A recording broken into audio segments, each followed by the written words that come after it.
Among those eager to defend their country and prove their loyalty were many of the island's Japanese Americans. 169 members of the University of Hawaii ROTC program were mobilized, but not all were welcomed.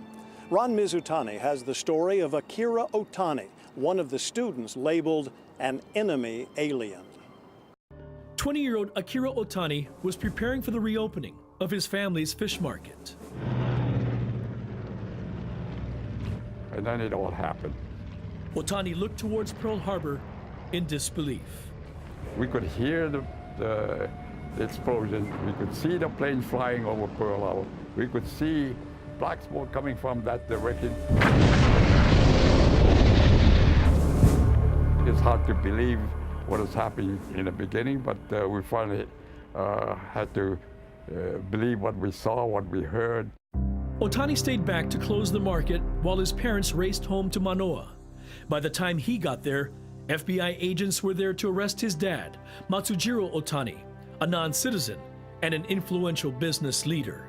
They had the pistol drawn. I remember very clear that my mother says, if you're going to take him, take me too. And they said, no, we don't want you, we want him. And Otani was confused. America was at war with people who looked like him. We didn't know what to do, but then we heard on the radio that they were accepting volunteers. So I don't know, the next day I told my family, I'm going. The University of Hawaii ROTC was called to duty. I just walked out and went out to serve, even though my father had been arrested. UH students mobilized into the Hawaii Territorial Guard.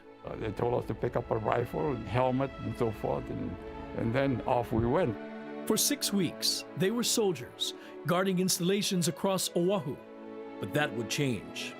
Apparently some people who are, powerful people say, how come you people are using enemy aliens to guard our import installations? All men of Japanese ancestry were dismissed from the Hawaii Territorial Guard. The ROTC cadets returned to UH, not knowing what to do. The answer would come from the secretary at the YMCA. Brother of Hung Wo Ching with the Ching brothers were very good to us, and they say, what in the hell are you guys crying about? You can always, you don't have to carry arms to serve your country. Why don't you guys do something else? 169 of them went to Schofield Barracks to help the 34th Combat Engineers. The young Nisei called themselves the Varsity Victory Volunteers. We felt that we were Americans. We wanted to serve our country. If they won't let us carry arms, we'll do whatever they ask us to do and serve our country.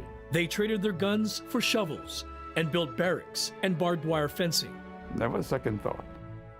In early 1943, the War Department and the White House authorized the creation of the Nisei Regimental Combat Team, the 442nd. Right then and there, we all signed up for the 442. Nearly 10,000 Hawaii boys signed up to fill 1,500 slots. The Army selected 2,645 of them, including the Varsity Victory Volunteers. Here we were, 110-pound, 120-pound young boys. We tried to carry a duffel bag, but we couldn't, and most of us are dragging our bags. On March 28, 1943, thousands bid farewell at Iolani Palace. They were told, do not bring shame to the family name. They put all the boys that in a BVV in the front line, and that's how we were on the front line. Otani rose to the rank of staff sergeant and was allowed to visit his dad in a New Mexico internment camp. He was kept behind to train incoming Nisei recruits, while the rest of the boys moved out to Europe. He would later be commissioned a second lieutenant and served with the Military Intelligence Service and the Civil Censorship Detachment in Osaka before returning home in 1946. Do you see yourself as a hero? No, not a hero, no. Any one of the boys would have done the same thing what I did or what I'm doing today.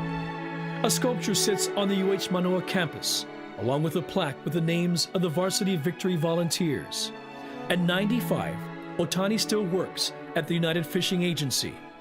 His roots there are deep, and so is his loyalty to America. You love your country? Very much so. I owe so much to it, yes.